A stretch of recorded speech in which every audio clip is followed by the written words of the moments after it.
pai. Well, mōrena tātou, ka nui te mihi kia tātou I tēnei ata. Nau mai, hara mai ki tēnei wāhi ipurangi nei. Ka nui te mihi kia koutou katoa. Koe anō māku hei whakatūwhera I tō tātou hui, ka takina he paku karakia, ka taihi ka tukuna ki taku tuahine kia Alana, mana hei whakatau kia koutou. Nā reira, e tau nei ki runga I a tātou katoa, te wairua o ngā mātua tūpuna, nā rātau te ara I wakatakoto hei hikoinga mā tātou ngauri wakaheke. I wakatōkia o tātou ngākau ki ngā tikanga no tua wakarere, hei ara taki I a tātou ki roto I tēnei ao. Kia ngākau nui ki te hāpai wā tātou mahi katoa, I roto I te tika, I te pono, I te māramatanga me te aroha anō o tētahi ki tētahi. E rongo e wakairihi ake ana ki runga hai. Turuturu o whiti whakamaua kia teina. Teina.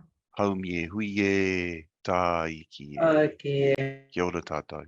Kai a koe Alana.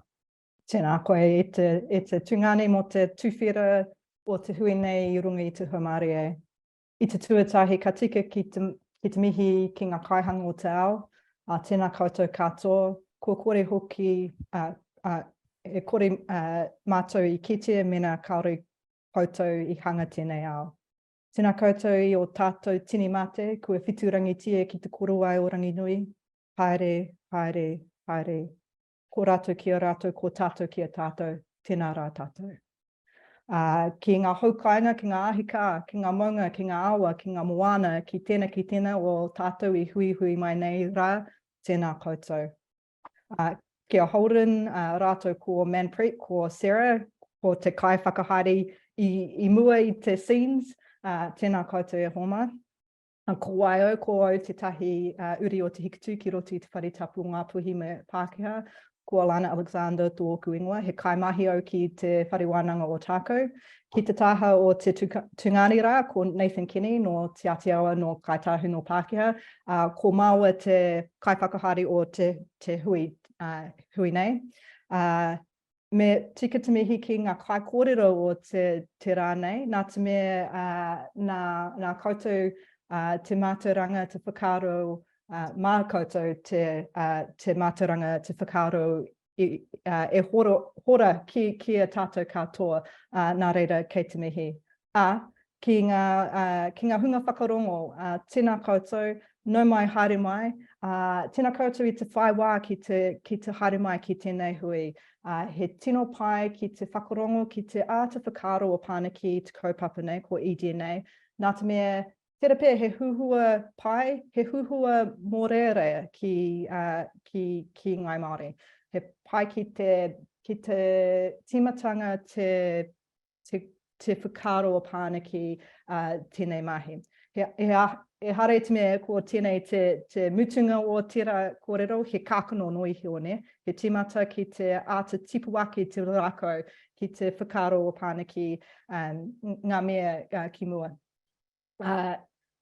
Kaore kore, he wana kore ake au I o tātou kaikōrero, nā reira, ka mutu nei, tēnā koutou, tēnā rā tātou katoa. Ko te manu e kai te mero, nona te ngahere. Ko te manu e kai anei te maturanga, nona te ao. Nona te ao. Ka whiua te rako ki a Manpreet, kia ora. Ka mihi korua, ka mihi Alana, that was absolutely beautiful. Thank you. Tēnā koutou katoa.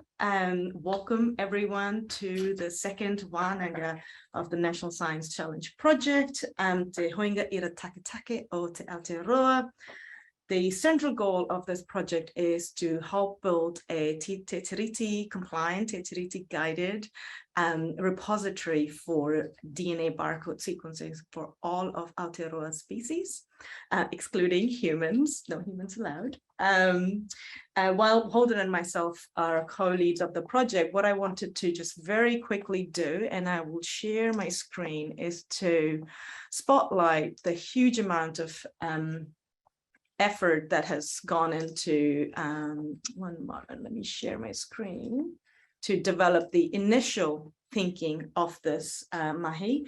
And for that, we, I could just turn my screen. For that, we have a project working group to thank. And as you can see, it's a wide and diverse group of researchers specializing in systematics, DNA barcoding, all the way to eDNA applications, database architecture, and repository structures. So we have a specialist group of researchers and thought leaders helping us in this mahi. And with that, we would like to bring you along to this mahi as well. Thank you everyone for participating already in today's session. As part of this working group, we've identified a variety of challenges and interest points that we are exploring through this Wānanga series. And this today is the second one on Māori perspectives on the use of DNA. And without much further ado, I will pass the rako over to Nathan, Dr. Nathan Kenny from the University of Otago to kickstart this Wānanga. Stop sharing. Kia ora koutou, while that goes off, ko waea, ko piripiri te maunga, ko waitohi te awa, ko toku maru te waka, ko rokawakawa te moana, ko te Ātiawa me Ngāi Tahu ngā iwi, ko waikawa te marae, ko Nathan Kenny toku ingawa. Nō reira, tēnā koutou katoa. Ngā mihi nui, thank you very much for coming along, and ngā mihi nui, Holden, Alana, Manpreet, for your introductions. So now that you've been formally introduced, I get to do all the exciting stuff that you'd normally be told where the fire escapes are. So please take note of those wherever you are sitting at the moment. But the things that I have to point out to you, this is being recorded. If you don't want to be on the recording, tough. If you're going to stick around, you'll be on it. But this recording will be available online, so you'll be able to watch later on if you'd like. The other things I have to point out are, please use the chat function to ask questions. We'll try to keep up to date with the questions as we go. We'll be answering them in text. Please keep your eye on those answers. Anything you'd like us to loop back to, we'll have all the questions we'll have at the end, and we'll go over things and make sure everything's been addressed. Anything that we can't address, all the unanswered questions, we're going to put a summary and some answers to those up on the website. So please keep those questions coming throughout. So that's all from me. I believe Alana is going to introduce our first speaker. Kia ora, ai. Nō kutu whiwhi ki te introduce te rerekōhu tū te rangi i whiu, no Ngāpuhi, no Taranaki, no Ngāti Ranginui, no Tainui ia. His name says Alana Alexander, but don't be tricked. I'm not in fact in two places. So I first met Te Rerekōhu through the Indigenous Genomics Institute, and he's got just this amazing ability to place Te Ao Māori at the centre of rangahau, so centering whakapapa, which is of course just so central to our conversations that we have around eDNA. So instead of taking up any more time, I'm going to chuck the floor to you, Eho. Tēnā tātou, te rā, tēnā koutou hakari te ai, tēnei rā. Tuanau runga o pauerua ka titiro whakaroto ki maungārangi. Maungārangi ka titiro whakararo ko te rere I tīria tērā e rerera. Te puna I ke teriki tērā e rerera. Puna ke teriki ke te tangariki. Nā te hine puke rau tēnei haka I tinei. Te rangi e tū nei te papa e takoto. Tēnā kaurua o tira, te reo whakamiha, whakatū tei a rāuatahi, tēnā koe e ehua. No te reka no hoki o tērā reo o matua te tapu, I whakatapu ai tēnei hui. O reira tēnei ka mihi kauake ki tō tātou no nā taha o Taranaki, I whakarite ai tēnei hui. O tira tēnā koe o tēnā koutou. Ai te whanaunga e Alana, harai te mea mihi ana hau kia hau anō e rangi mou I karanga mai, kia hāpai a hau I te kaupapa nei, o tira tēnā koe, tēnā tātou katoa. E mihi ana, kia ora everybody, e mihi ana kia tātou katoa. It's a privilege for me to be here to kōrero to you today. taken up at least 5 of my minutes with my meat, so we'll carry on, but just know that it's a very big privilege, and greetings to you all and all of those whānau that are on your shoulders. I actually have a last minute few slides that I'd like to put up if I can share my screen there, Huama. But in talking about, I suppose, eDNA, I suppose the bias that we need to declare first is that in the scheme of our kōrero tukuiho, it's quite a new thing. Ne? Koera te mea tuatahi. It's very new. The concepts around it, not so much it existing, but definitely our understanding of it. So when we don't know something, what do? We go back to a source point. And ko tērā te mahi o te whakapapa. Ne? That's what whakapapa is, at least to me, is about understanding the source point and trying to work our way through it. Are we able to see my screen, tātou? Perfect. Kawa. Right, tēnā tātou. So, whakapapa. As a precursor, I'm not saying I am a tohunga whakapapa. First of all, koina te mea tuatahi e maha ngā tohunga e pakari ki ake kia hau.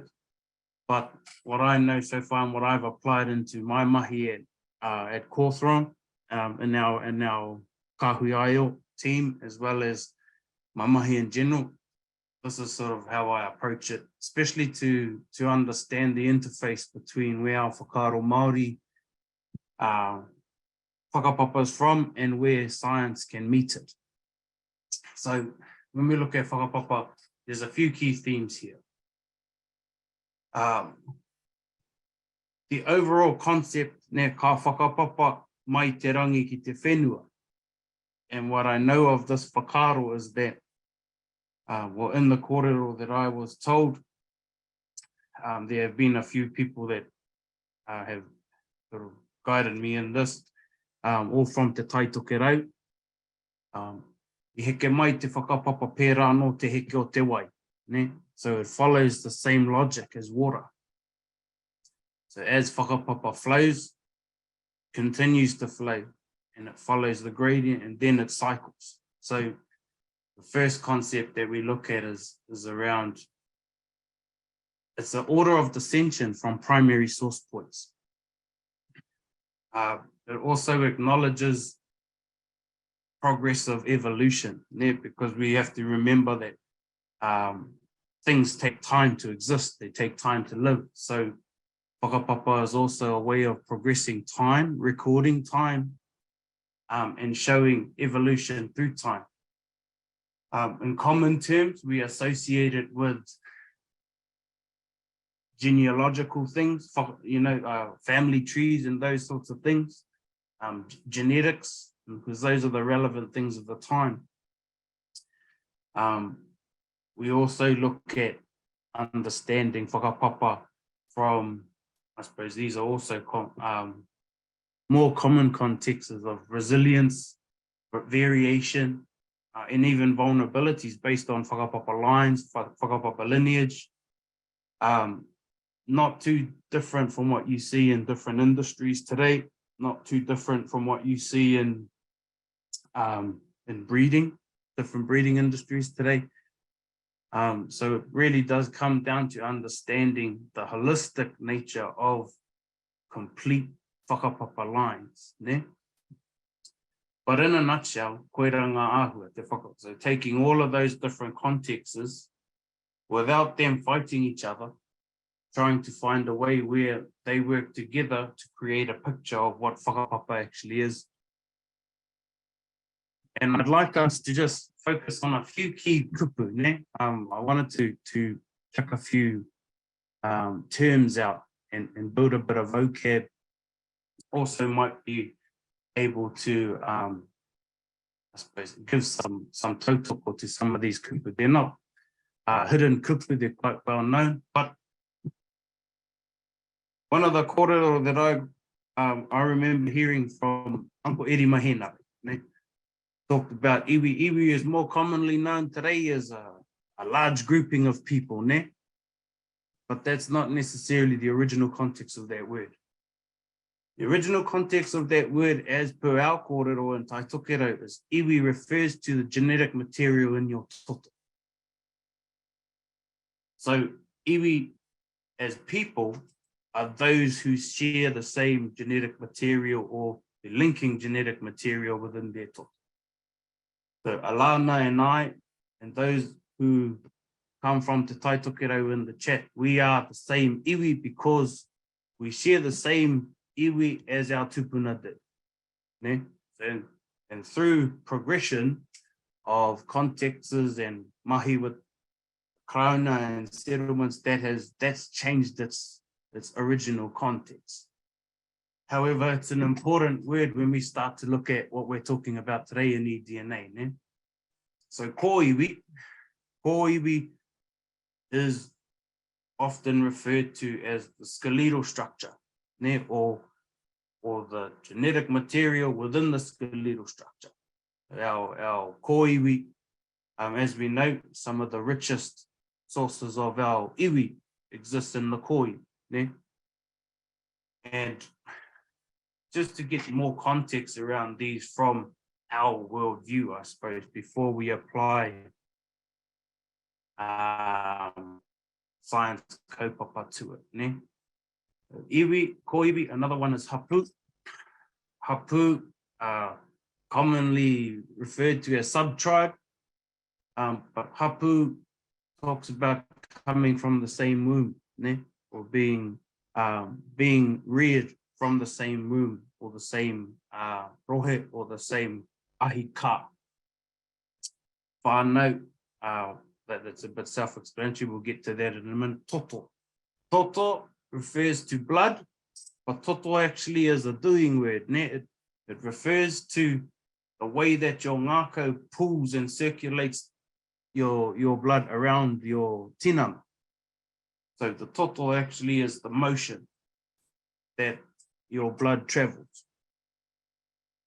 Whakapapa, we've gone through that a bit, and then puna. Puna refers to source points. Ne? So let's talk about puna a little bit. So we have these different contexts of puna. And by the time we finish this kōrero, hopefully we'll get to why the term puna is the right context for eDNA. So puna is mātā puna, or puna is a source point. So the mātā puna, usually if we think about a river system, is the source point of a river. It's the point where that wai comes out of the whenua from the kōpua papatuanuku, comes up and starts to flow. That's called a mātā puna. As the wai fills that basin up and then starts to flow into a rere or a stream, that part that is the rere is called the tīpuna or the tūpuna, depending on where you're from.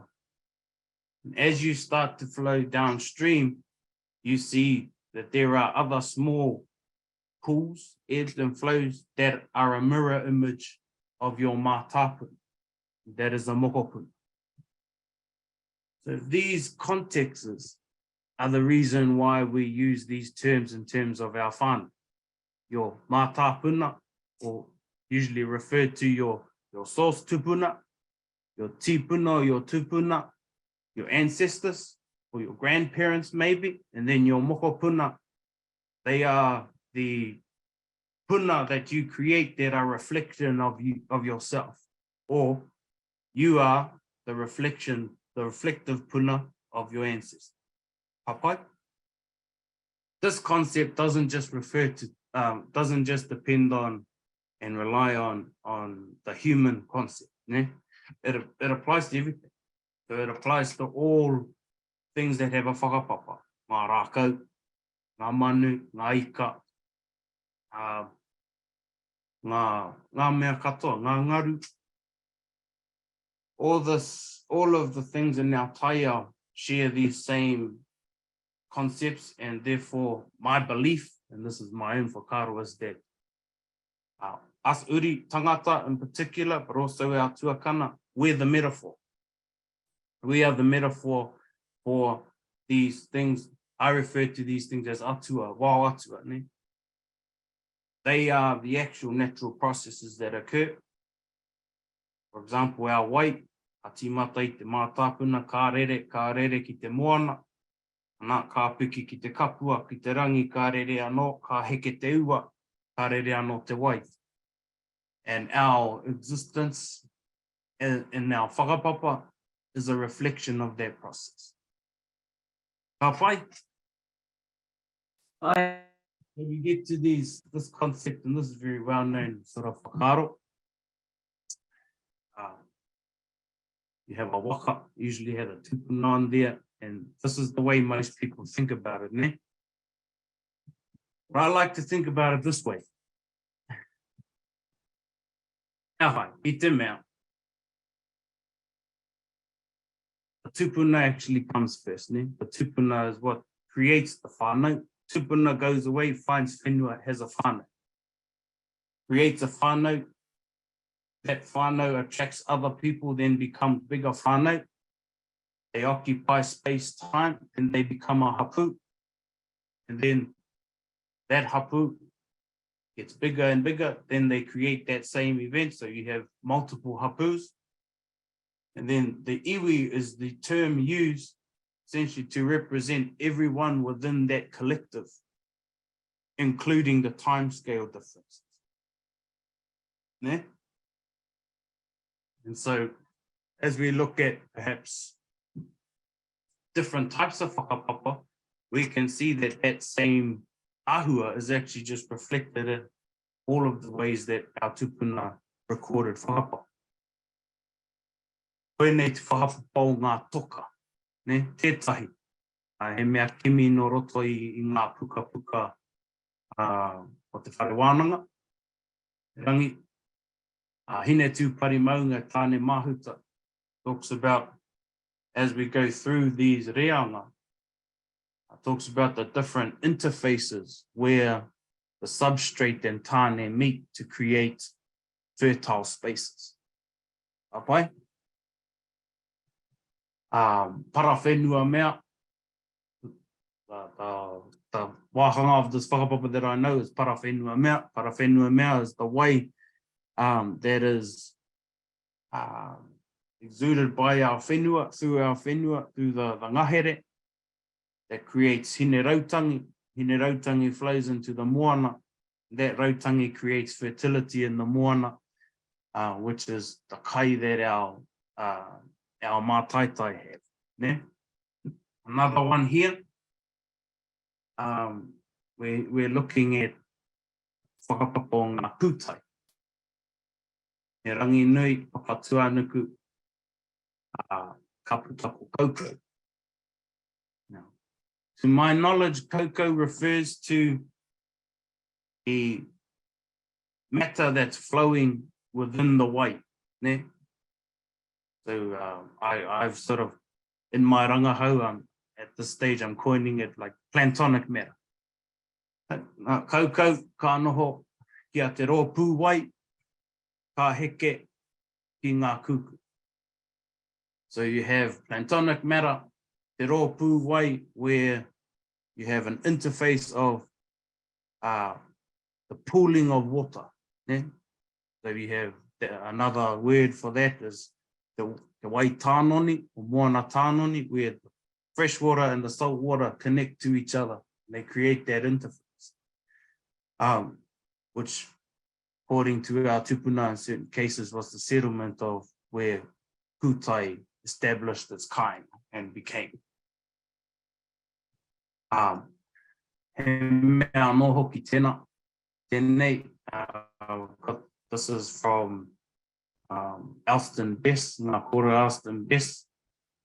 I don't think he was always the best, but what he did do a good job of was recording some of the kōrero that was lost from most iwi.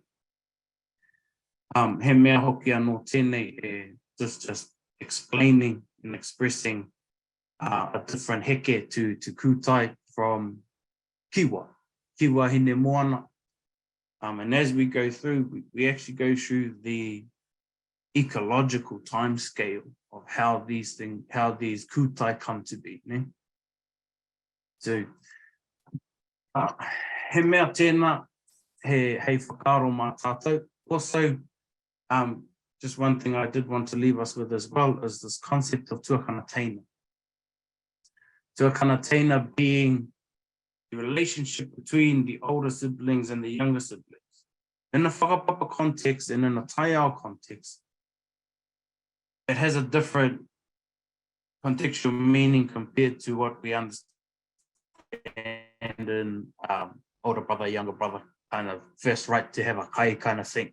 But in a Tao Māori, taiao, Tao Tūroa context, what we're talking about here is each generation sets the platform of fertility of growth and life for the next platform. So as we look at eDNA,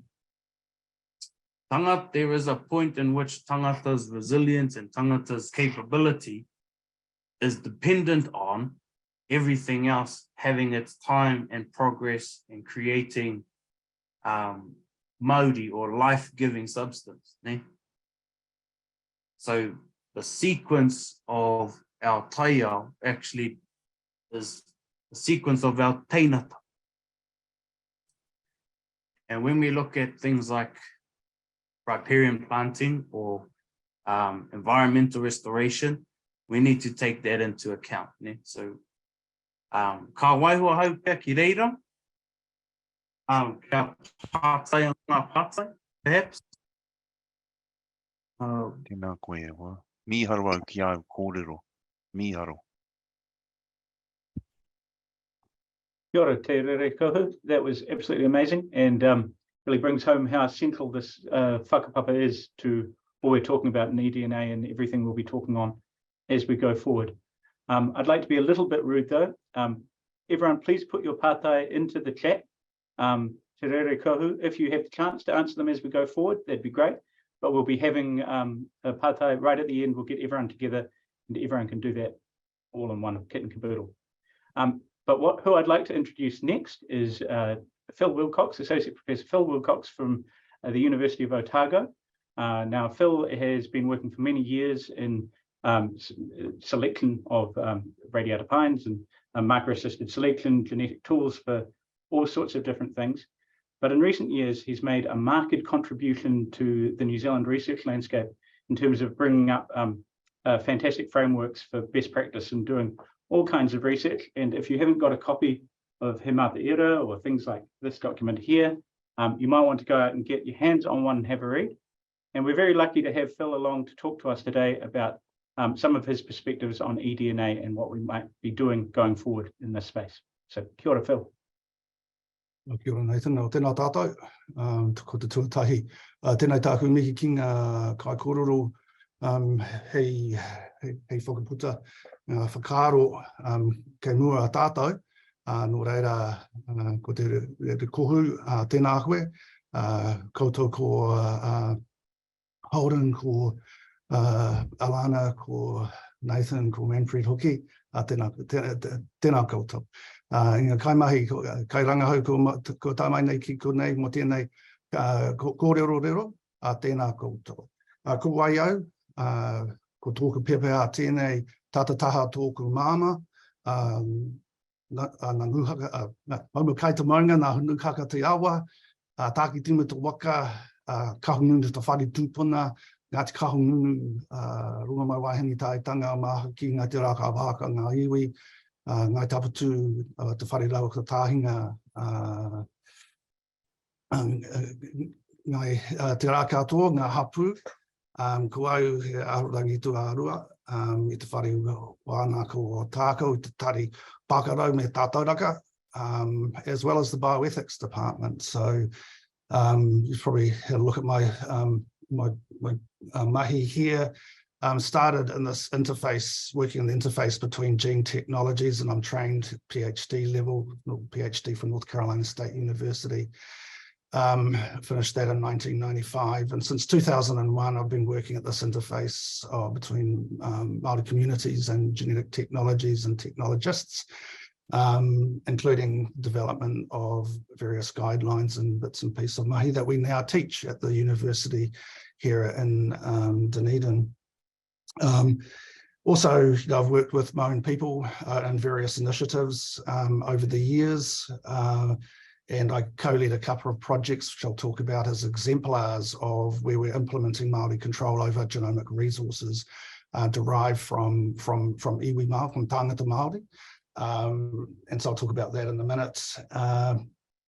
And also, just wanted to mihi to the various kaumātua, rangatira, Pākehā that I've worked with, interacted with, collaborated with, received instruction from, and being mentored by. And I note that Matua Kevin Prime is here today, so tēnā koe Matua, good to see you, at least virtually. And it's been a while since we've had a kōrero about things. But anyway, just a bunch of people, and I'm very fortunate in my years when I lived in Rotorua and worked at a Crown Research Institute there, that I received a lot of instruction and mentorship from the likes of Iramuki, Ben Hona, and Hori Mutu. So, and now I'm fortunate enough to work with people like Sandy Morrison, also from Te Arawa, and Huti Watson, Rhonda Tittle as well, through Ngāti Parau, Wānanga, and some of the mahi that we're doing there, which I'll again talk about. Sort of pose a question, and this question is posed really for the tauiwi here. Can gene technologies reverse the impacts of colonisation, the negative impacts of colonisation, of which there have been many, or have emancipatory outcomes for our communities? Or is this just going to be, this national reference library just going to be another negative experience of dispossession and colonisation? So that's a key question that we're asking ourselves. So what I'll talk about, what is Te Reti saying? Why might this be important? I'll give some whakaaro around Māori experiences and perspectives of gene technologies and gene technologists. I'll talk about Māori governance, what that might look like, and as I said before, I'll give a couple of exemplars where Māori governance has actually been implemented, and then some wrap-up comments. So I took this picture at Te Papa earlier on this year. If you haven't been there, it's an impressive display there. Must be about 30 feet tall in terms of what's engraved in the wall there. So specifically Article 2, which translates to tangata katoa Aotearoa, complete control over the villages, lands, and all of their treasures, which is this term taonga. What are taonga? So it's a statement in the Nohonga Kaitiaki guidelines that we finished a few years ago for research, genomic research on taonga species. Taonga species broadly refers to any species of biota that are of value to Māori, and Māori get to decide what are taonga and what are not. And so we've had from Te Reo Kohu mātauranga that are taonga. That is simply knowledge that is treasured, knowledge that is tapu, and that has been shared with us today in terms of some really key concepts of hereditary inheritance within Te Ao Māori. And so those things are taonga, but also what's derived from those things, including the animals, the plants, the rākau, and mora iti, the microbes, etc. Those things are taonga to us because they come from our environment. They're things that we have had relationships with for a very, very long time, as Te Reo Kohu inferred in his presentation before mine. And so what comes from those things, the data that comes from those things, from all of those things, are also taonga. And this quote from Paparangi read, data are the shadow of the tissue. So he taonga, no reira he tapu, no reira ka putu mai te tikanga. So this includes, so if it's something that's tapu, something that's taonga, it's tapu, and therefore subject to our tikanga. But it's also subject to the treaty. So the treaty statements make it quite clear, from my perspective anyway, that Māori should have governance, tino rangatiratanga, over such a resource, a national DNA repository, genomic reference repository. Māori should have tino rangatiratanga over that. That to me is unquestionable, and that's what a treaty-guided project would look like, or a treaty-compliant resource would look like. And as I've said before, We are now actually doing that in tangata, and DNA from tangata, from our people. And it's easy enough to extend it to DNA from information from our whānau, our whakapapa, whānau through whakapapa, the rākau, the animals, the mono iti, microbes, etc., which is Te Reko who pointed out, are related to us. So I want to talk about Māori perspectives of genomic technologies and acknowledge a good friend who just tragically died in 2010, power diving. There was a thought leader in this space at this interface that I've been talking about, Bevan Tipene Matua, who was the inaugural senior policy advisor Māori for the Environmental Risk Management Authority, which is now the EPA. And Bevan has written extensively in this area. And one of the quotes that I like to give my students, as well as our Tahu iwi scientists, that when discussing the impacts of genetic science with Māori communities, they often do not distinguish between genetic modification, which is transgenic research, genomics, xenotransplantation, stem cell research, etc., and lump all types of genetic science into the same boat.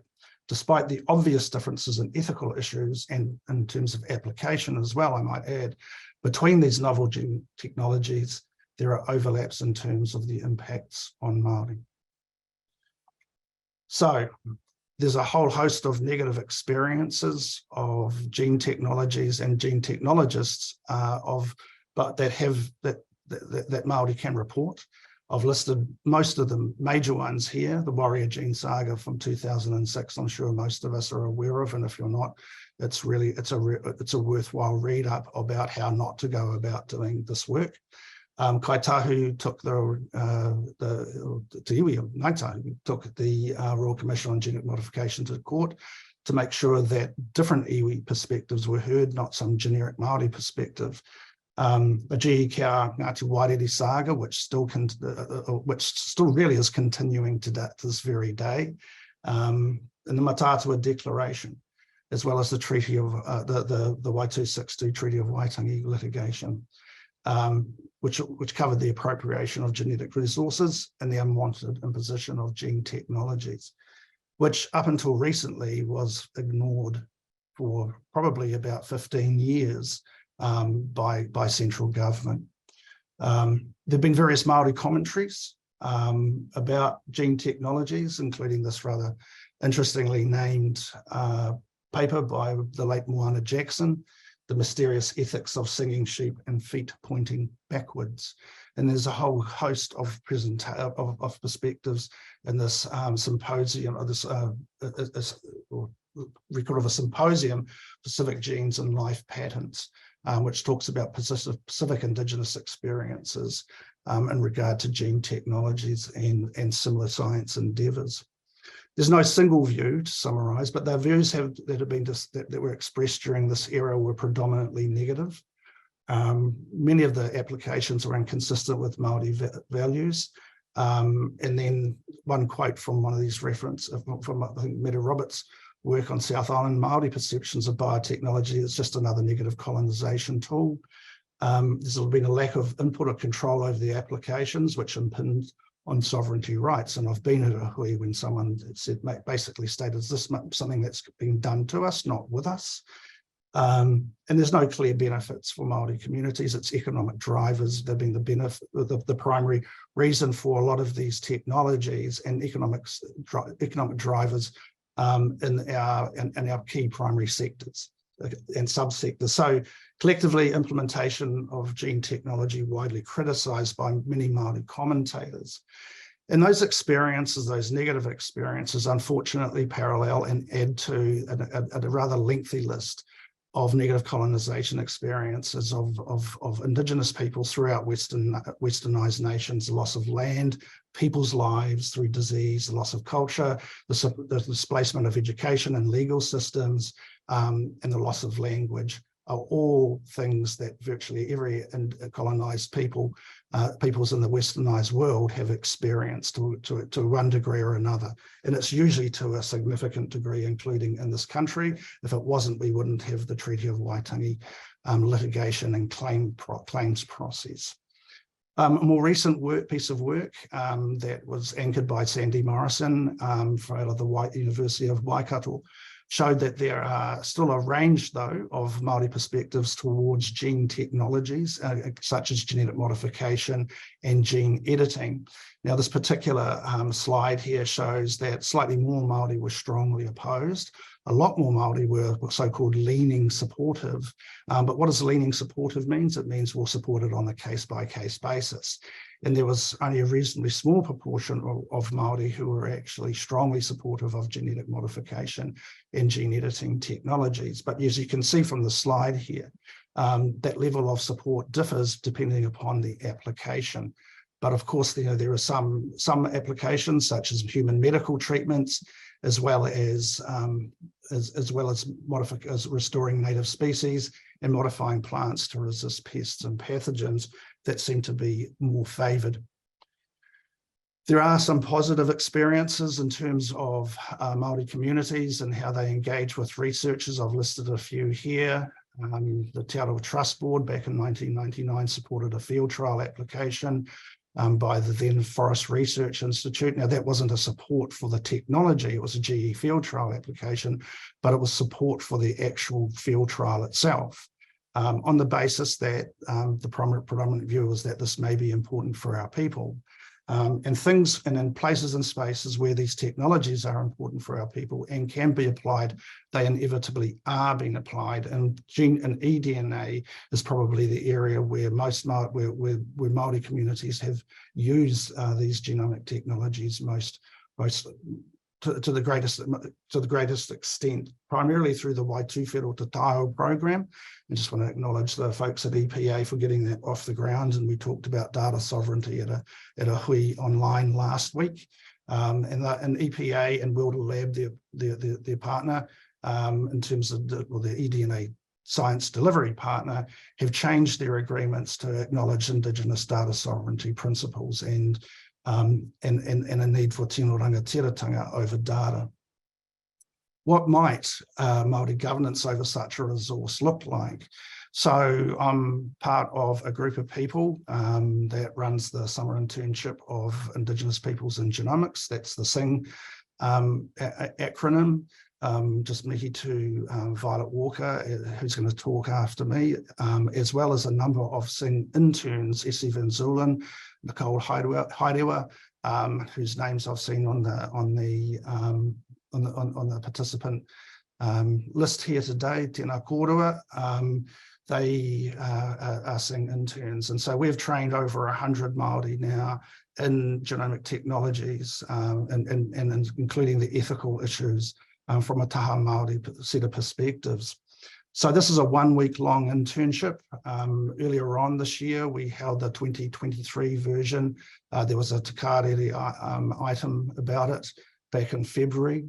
And Manpreet and Holden Wahaya came along and talked about this particular project. So we had a discussion. If I can get the slide going. Oh, my machine has frozen. Here we go. No. Here we go. Sorry, I jumped ahead. We had a discussion about that amongst the interns and the SING faculty who were there at the time. We agreed that the database is a tongue, and it should be directly subject to Article 2 of Te Tiriti, hence my kōrero at the start. It was unanimously agreed that Māori genomic scientists should lead or co-lead, along with Tahu scientists, the generation of these data. And that access to the database, a majority view is that access should be controlled with the capability to federate with international and public domain databases. But there was also a minority view that such a database should be open access for New Zealand-based researchers with controlled access for overseas research. So there wasn't complete unanimity around that, around the access. There was, however, complete unanimity around who should govern it, and that governance should be with Māori and not with institutions such as universities or Crown Research Institutes. And that governance should consist of the following: include people from our hapori, particularly those with experience in gene technologies, particularly eDNA, because that seems to be the key driver for such a reference database. Tohunga, mātauranga experts and leaders that are appointed by Māori, and Māori technical experts as well to provide that level of knowledge to complement other people's knowledge. So that's gives us some insight into what a national reference database would look like in terms of its governance. I want to give you insight into what it does look like in terms of two research projects that I'm involved in, the Aotearoa Variome and the Kaikōrero project. The Aotearoa Variome consists of summary level information, so that's not DNA sequence, it's variations in DNA sequence rather, from about 1,000 people, of which we've recruited, we're aiming for 1,000, we've recruited 800. And this data set is the summary level database, which we call a Variome, is available for medical applications and potentially research. But that will have, both of those things will have Māori governance over it, and we're in the process of implementing that at the moment and have contracts with MBIE via Genomics Aotearoa to do so.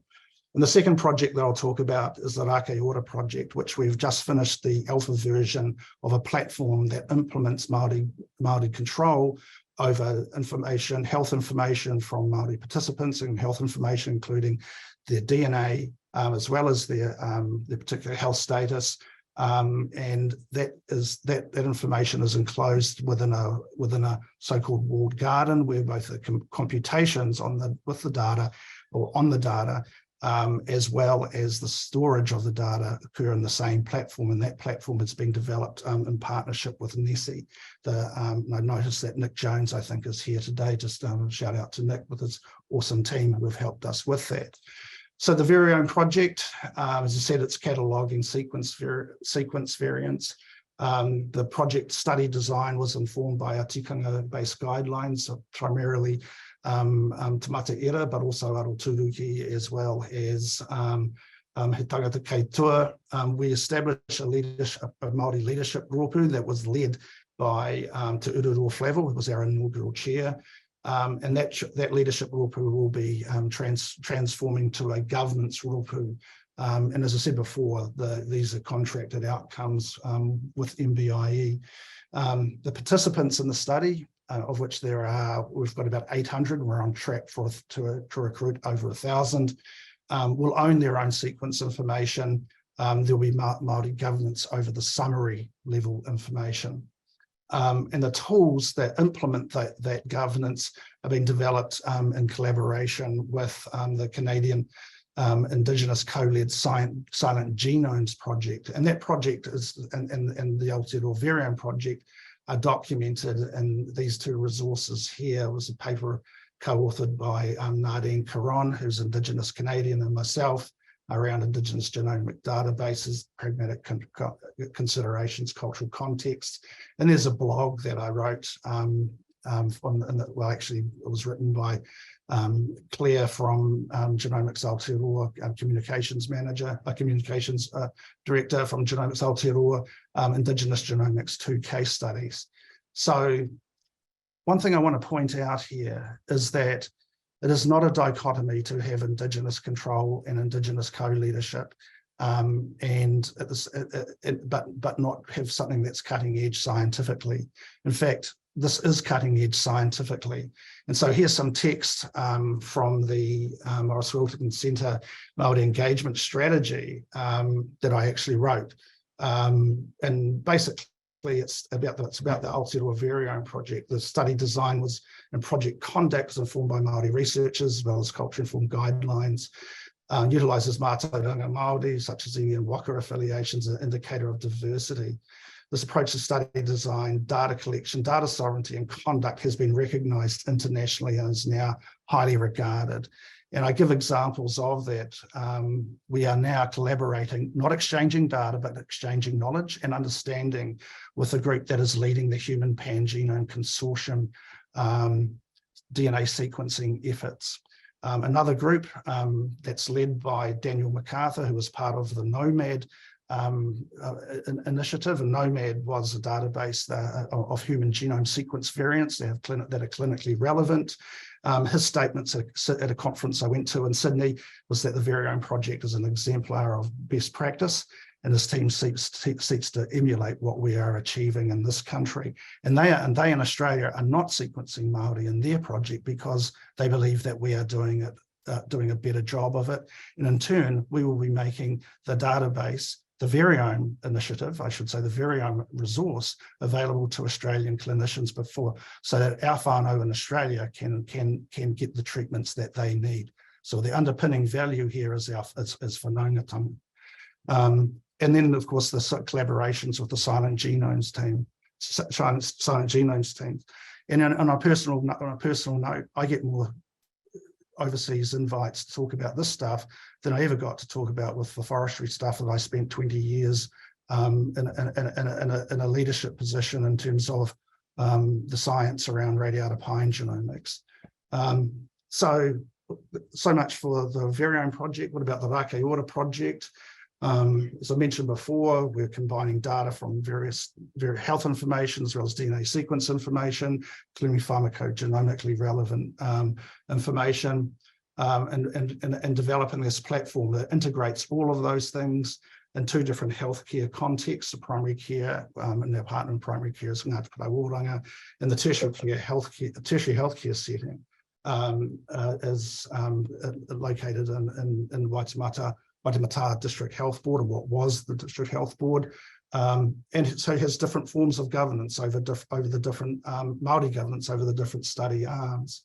And so we needed to develop a bespoke tool that implemented Indigenous ethics, our tikanga, i.e., and our governance frameworks, as well as the computational resources. So those attributes are listed here. I won't go through them all, but one of those things that we want are remote permissioning tools that enable our data governors, our kaitita, over the data sets to be able to review proposals, reject them if they have to, or remove permissions if necessary, as well as control over narratives and transparency around what happens to the data. As I said before, the walled garden environment includes a compute environment that actually means that the data analyses, for the most part, are conducted within this platform, and so we know exactly what's happening, when it's happening, and who's actually undertaking it. So so there's various aspects to that. I don't have time to go into it, but we've just sent our first draft of our final report through to MBIE. As I said, we've implemented Māori control in this resource, and different kinds of Māori control as well. So one resource, but can be utilised by different groups depending upon the data set. And so just want to, again, mihi to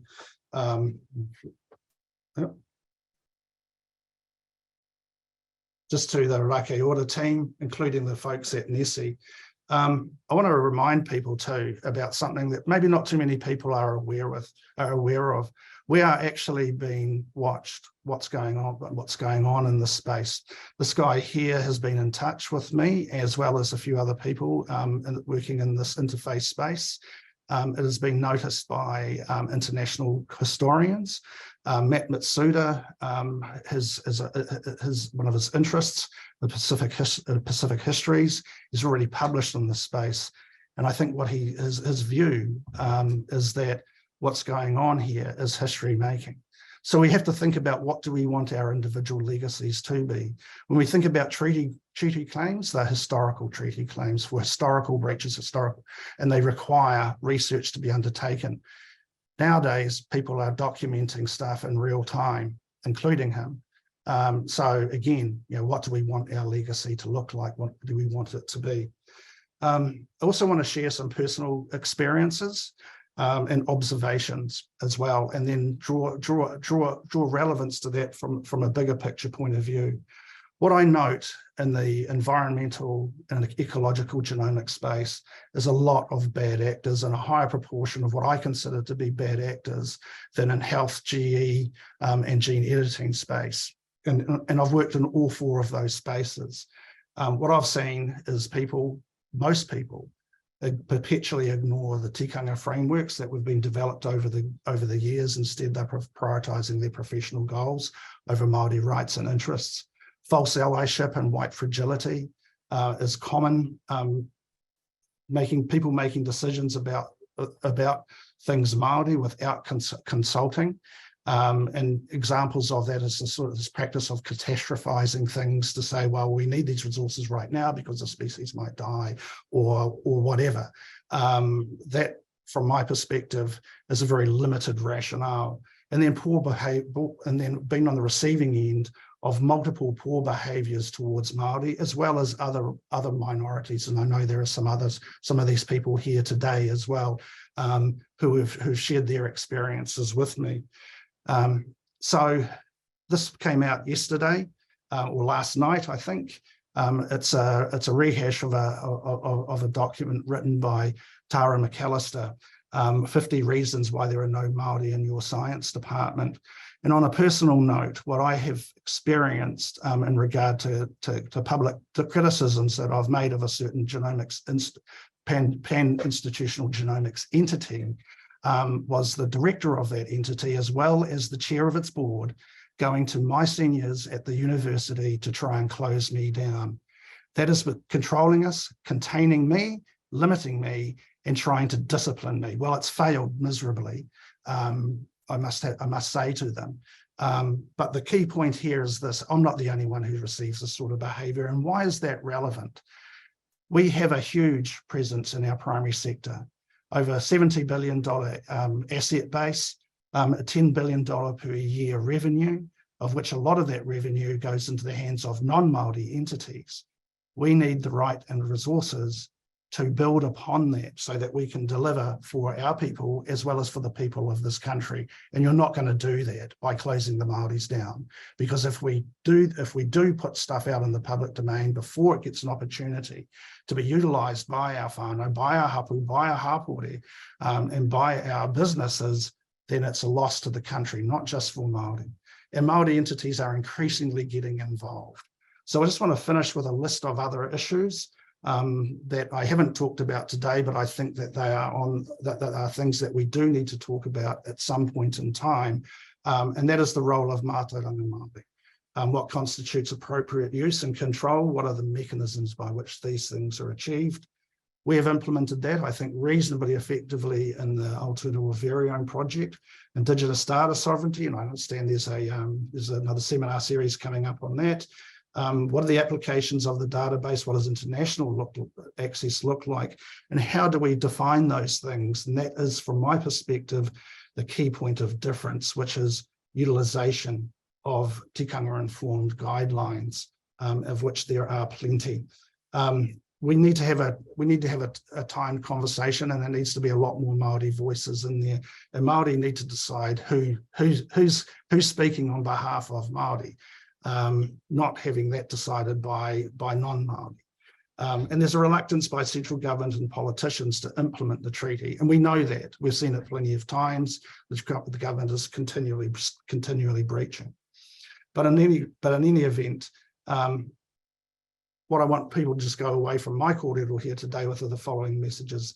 This National Reference Library will be a taonga, and because it's a taonga, it needs to be treaty-led and therefore Māori governed. There's no partnership, there is Māori governance, period. But doing stuff from a Māori government point of view is actually scientifically world-leading and beneficial for scientists to be involved in it. And finally, Māori control will maximise Māori benefit and minimise poor behaviours that we've been experiencing in science, as documented by Tara and others. Anyway, that's as much as I have time to speak about today. I'm happy to take questions later on. Kia ora. Komutu. Kia ora e te tūngane. Yeah, miharo. So we've started off with Te Rere Kohu talking about whakapapa, our place in the environment, our tupuna. And I think from Phil, we're really hearing what would it look like for us as Māori to be able to protect this taonga. One thing I personally want to say is Phil mentioned Sing. His influence on Māori goes far beyond that. We've been really lucky, especially here at the University of Otago, to have him as a mentor. So when he splashes up that slide of all the people who've influenced his whakaaro, when I present, Phil's name's up on mine. So tēnā koe e te tūngane. We're going to do a bit more of a shift now. We've got Violet Walker coming up next, no Ngāti Rangi te hapu, no Ngāti Porou te iwi. So we're really lucky to have Violet because she's one of those poor people who's out there getting sandwiched between us kaiputaio and the community. So her mahi is really grounded in facilitating whānau to relate to taio using traditional Te Ao Māori values. And she's also, as part of this, been co-opted into working with the EPA and things on environmental issues. So I'm really looking forward to hearing her whakaaro. Karawhiu e ho. Ngā mihi kia koutou katoa. Ko Hikarangi te maunga, ko Waiapu te awa, ko Ngāti Rangi te hapu, ko Ngāti Porou te iwi.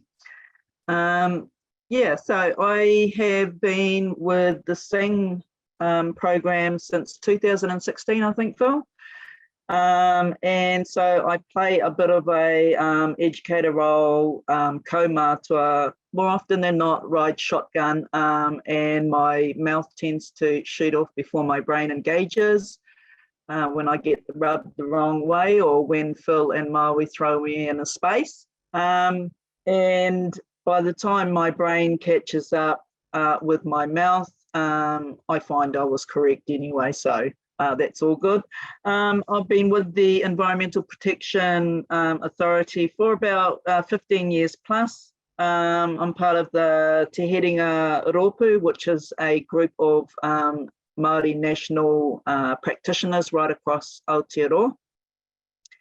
And so I've been in that space for some time now, and I also participated. So a lot of this is relatable to, I was part of a committee that put together a mātauranga Māori framework for decision makers on hazardous substances, because probably many of you have been in the space where you're at a hearing for a particular hazardous substance or new organism, and the panel that sit there 9 times out of 10, there's one Māori person there, and any Māori kōrero that is delivered by appellants or the other people, all those conversations get shot over and left to, which Matua, Kevin Prime, kia ora Matua, would know very much about in the spaces that he's in. So developing this mātauranga Māori framework for decision makers was to respectfully probe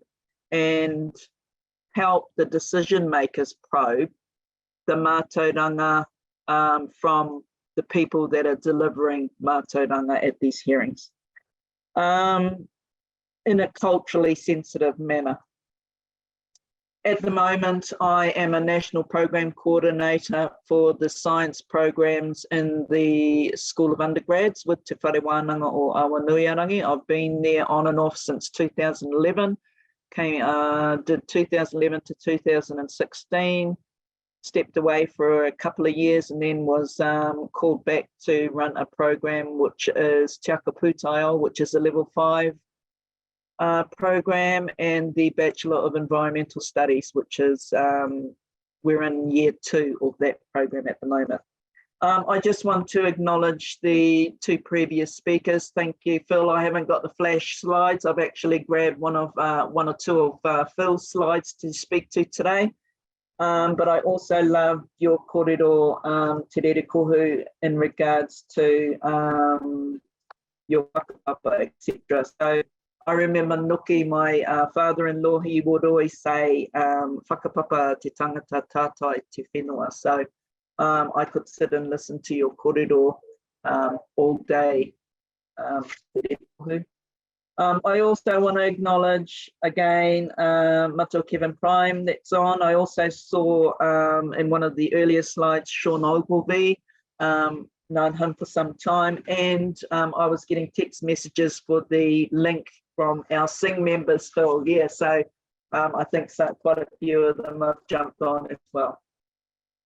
Okay, so I haven't got any fancy slides, but I did pick on one of Phil's slides, which was the Waituwhera o Te Taio, the Open Waters Aotearoa program. That is, I think back in 2019, it kicked off with the EPA.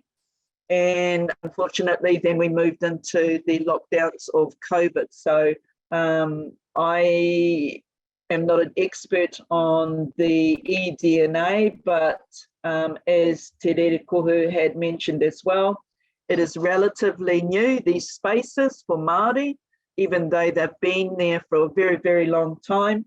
But we need to start getting our heads around these different tools, etc. Just like AI that's happening. And when we're in the teaching space, AI has become quite a bit of a headache.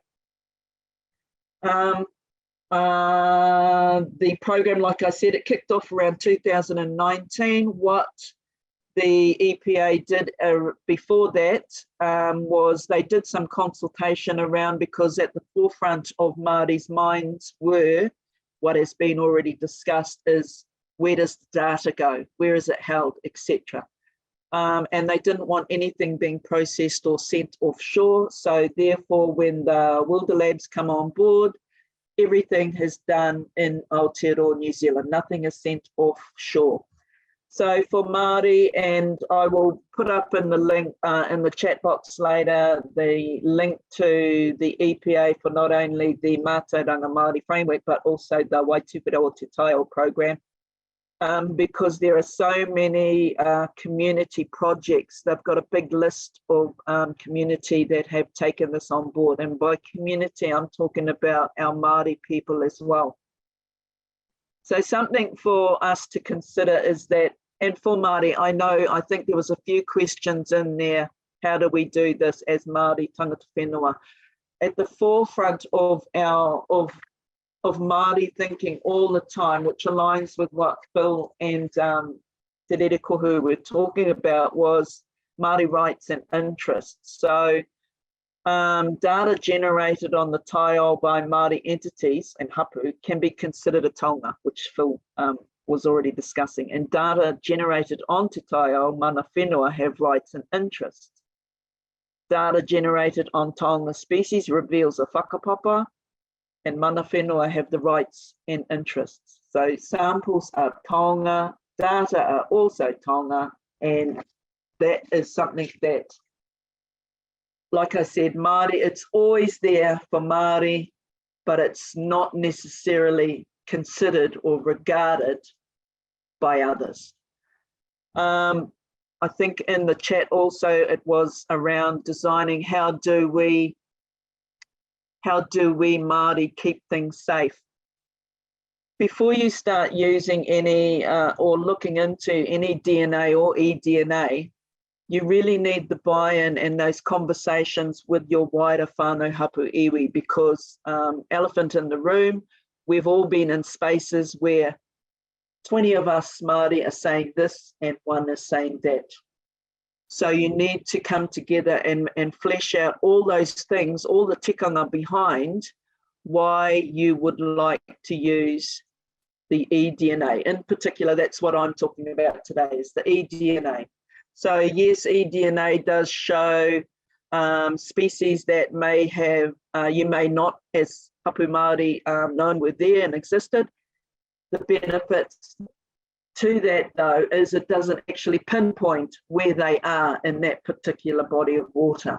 So you're looking and thinking about what your tikanga is as a whānau hapu before you go out and engage in these processes of eDNA collection. There are definitely some pros and cons, but that's for you as whānau hapu to decide and set those ground rules, that tikanga behind going out to do that. But you must always remember that if you're not in those spaces, and I'm privileged to be walking in the spaces that I'm in, but if you're not in those spaces doing those things and engaging and participating, someone else will. And you're going to have no idea who's in those spaces and what they're putting up and where it's going. So really it is of benefit for tangata whenua Māori to get into those spaces, but also to develop as a collective what your ground rules are going to be in regard while your tikanga is in that space. So really, I think that really is as much as I've got to say about that. But I do think that eDNA, for me, I'm really pleased that we are able to access that through the EPA and the Wilder Labs. I know there are other kits out there from other organisations within Aotearoa, but the fact that you have the choice of whether you want to have your data recorded and opened for access to the rest of Aotearoa by having a pinpoint on a map of Aotearoa, so it can actually, as users go in to have a look and hit the pin, it opens up and it gives you the name of the awa, the name of the project, the hapu, what species were there, etc. But again, like I said, it's for up to individual whānau hapu iwi that use or choose to use eDNA as to what information you would like to be put out there for the public use. So really that's about it for me. Phil took all the time, but hey aha, I will load up in the chat box because unfortunately I've got staff appraisals to chase off to at about 10 to 1, so I'll be leaving, but in the chat box I will put up the website for the EPA for the Mātauranga Māori framework for decision makers, as well as the Waitūwhare o Te Taio link. And I really encourage you guys to go in and have a look, because you will see many Māori projects that have used the eDNA, and we were hoping to have an end user with us today, but unfortunately they couldn't make it. So kia ora, that's about it for me. I'll also leave my, I'm quite happy to leave my email for any pārtai that anyone may have. So kia ora, thank you. Kia ora, Violet. Rawe tēnā. Kia ora. Kia ora, Violet. Thank you so much for that. Wonderful to hear both the benefits and some of the things to be aware of, and the importance of who's holding the keys when considering this going forward. So our final speaker for today, our final kaikōrero, is Simon Hills, Dr. Simon Hills from Massey University at the Manawatu campus. So Simon works with mollusks mostly, looking at their distribution and prevalence here in Aotearoa, but also has a long-lasting interest in this kind of kōrero. So it's great to have him along to share his perspectives on how we might move forward in this space. Over to you, Simon. Kia ora, Nathan. Kia ora, everybody. Firstly, an apology. My AO is not very strong, so I will only be in the English, I'm afraid. Now, yeah, so my name is Simon Hills. I whakapapa to Ngāti Porou.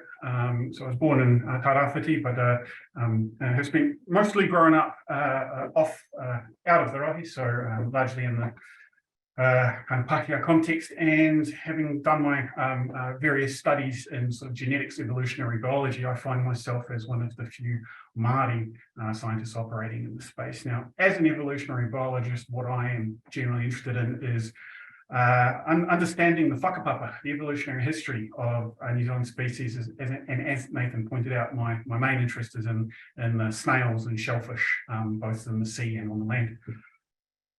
Now, how do I follow those three previous speakers? I mean, we've had some fantastic information, really powerful stuff there. And I think my perspective comes, as I said, from that situation of being a Māori in the science and some of the things that I've seen. And I want to speak to some observations based on this conversation, based on conversations that I've had around the place, based on my experience in the area.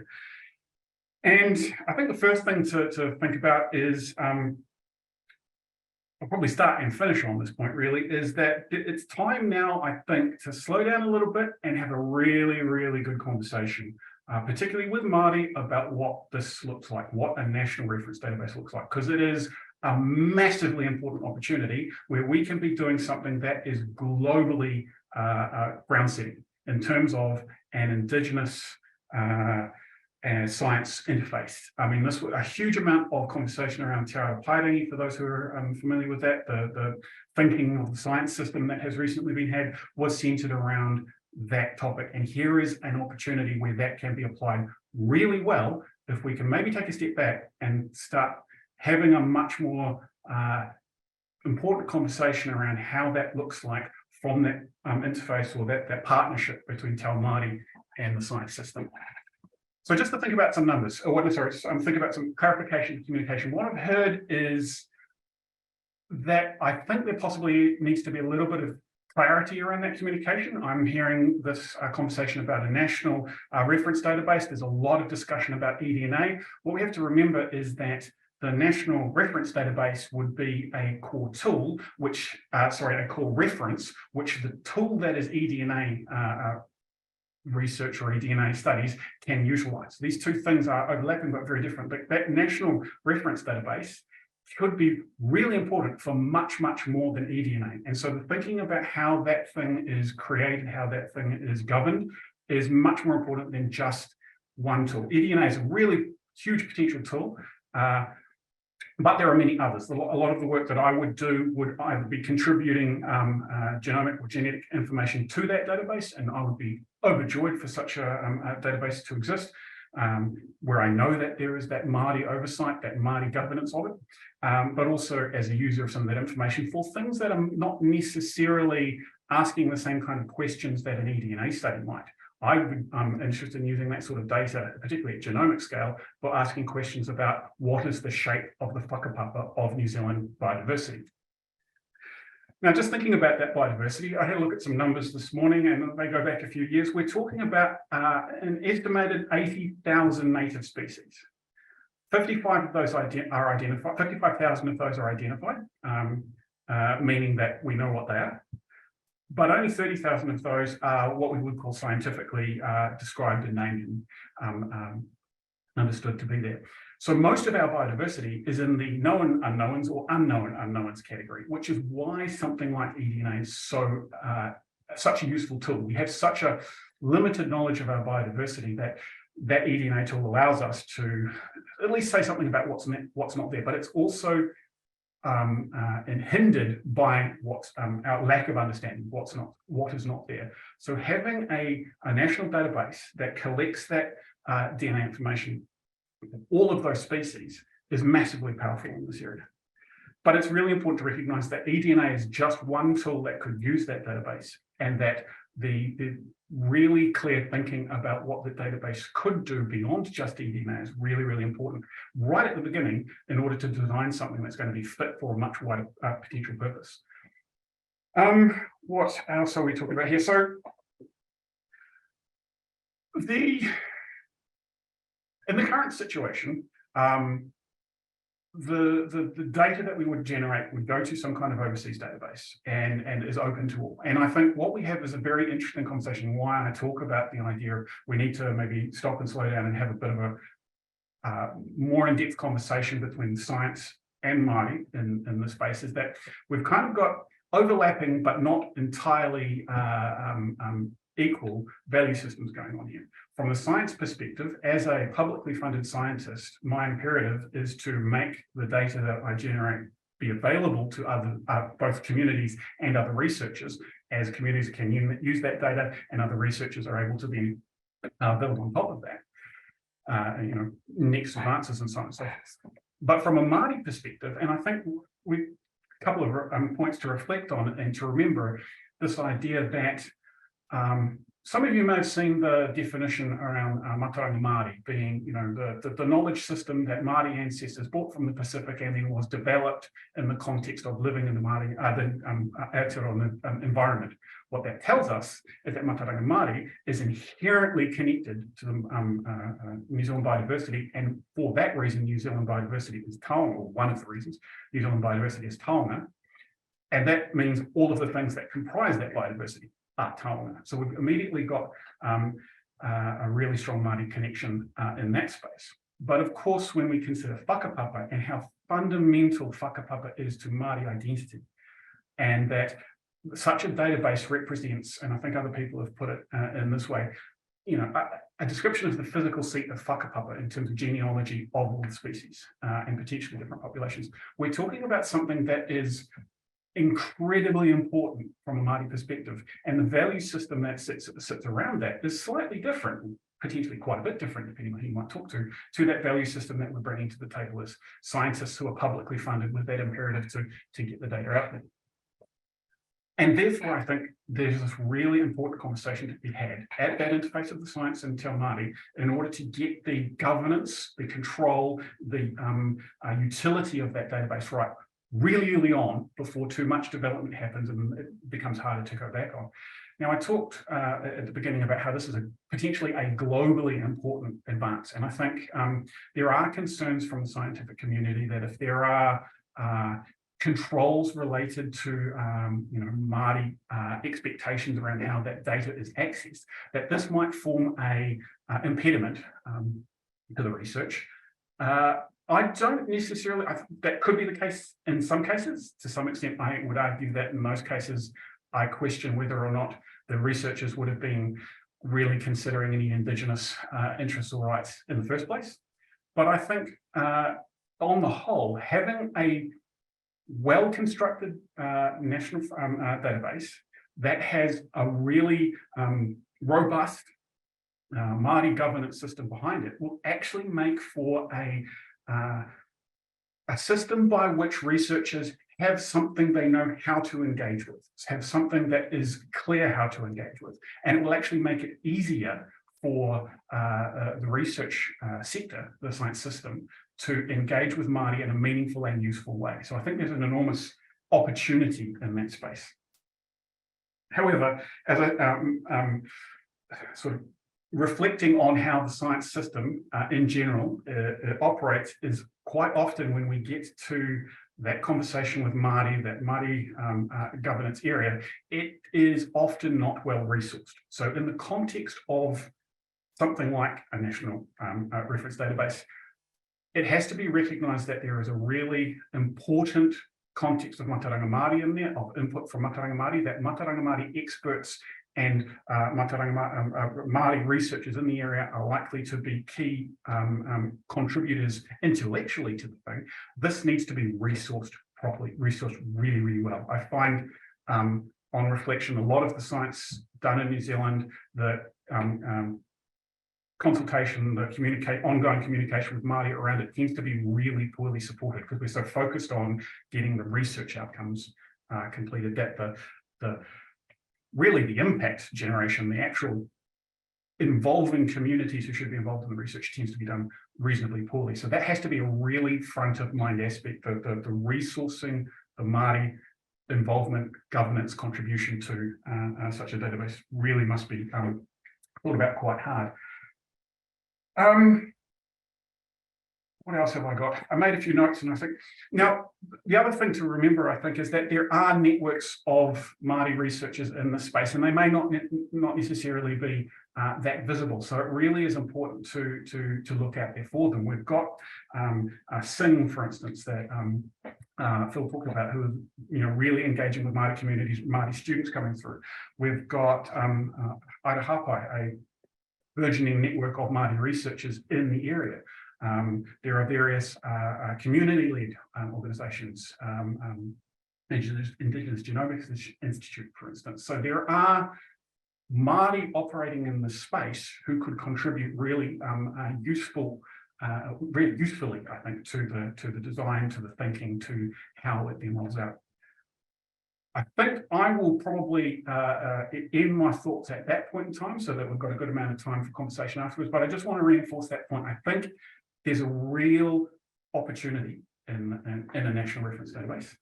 I think it could be an extremely powerful tool, but there needs to be a really, really good conversation about what that looks like and how Te Ao Māori is integrated or is in across all levels, integrated across all levels of what that thing might be, not just at governance level, but all the way through to operational and at the ground. So yeah, kia ora, thank you very much for listening. Oh, kia ora, Simon. Thank you so much. So I think Simon's kōrero highlights the gymnastics you have to do when you're both Māori and a scientist in this space. So you've got a lot of different overlapping and sometimes quite disparate priorities that go on. And I think that your note about how it could be a useful tool, but could be used for things beyond what we're currently thinking about, couple as well with your note about caution and that it's the time just to taihoa a little bit, listen to the voices and make sure that we get this right, because it's something that will be a tonga for our uri who follow. So we have now got to question time, e Homa. Thank you for your patience. Please feel free to keep slinging some pātai into the chat there. We're going to go through the pātai, maybe not necessarily in the order that they were asked, because we're aware that some of our kaikōrero have to go early. But any questions that we don't get to verbally, we'll make sure that we get a response and then they'll be put up so that your pātai will be answered. A few of them have been kind of answered by other folks in the chat. Thank you both to our kaikōrero who've been answering as we've gone and as other members of the hapori who've contributed. So because I'm talking, I get to choose the first pātai that we're going to go for. And I think the one that's just come up recently is this idea that there can be human DNA bycatch in these eDNA projects. So we're filtering out DNA from everything that's in the environment when we take these water samples. So our pātai that we had, and I think that was from Tom Adams, was I would be curious about what Māori perspectives are on recent identification of the privacy sovereignty risks of human DNA bycatch coming from these eDNA technologies. And I was wondering perhaps whether Violet had any whakaaro, because she's going to have to take off first. Kia ora. You're on mute, Eho. Sorry, bycatch, that reminds me of the quota system actually. So, and that's probably exactly how this is going to work. So I don't have any answers around that, but it's good that we've got that thinking there now anyway. So aroha mai, yeah, it definitely is. That's the right terminology, bycatch. Any of the other kaikōrero want to jump in there? Yeah, I'll add a thought there, if I may. I mean, these issues have been ethically trodden over already. For example, the cultural appropriation of Māori imagery in all sorts of places and spaces by overseas entities. The point here being that Māori DNA from human DNA would be obtained via these environmental samples and therefore be considered, according to standard scientific ethics, a public good because they occur in the environment that we all occupy. So there's that ethical clash as a result, but we've already had that ethical clash, and people like Karaitiana Tahu and others call out those behaviours, and I think that will be probably the same thing here. That if somebody attempts to publish or utilise data that's unethically obtained, there's not been consent given, then I don't see, even in current standards, by current standards, journals will be willing to publish that information.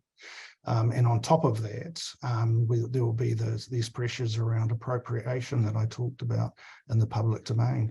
So those are a couple of thoughts that I have around that. Kia ora.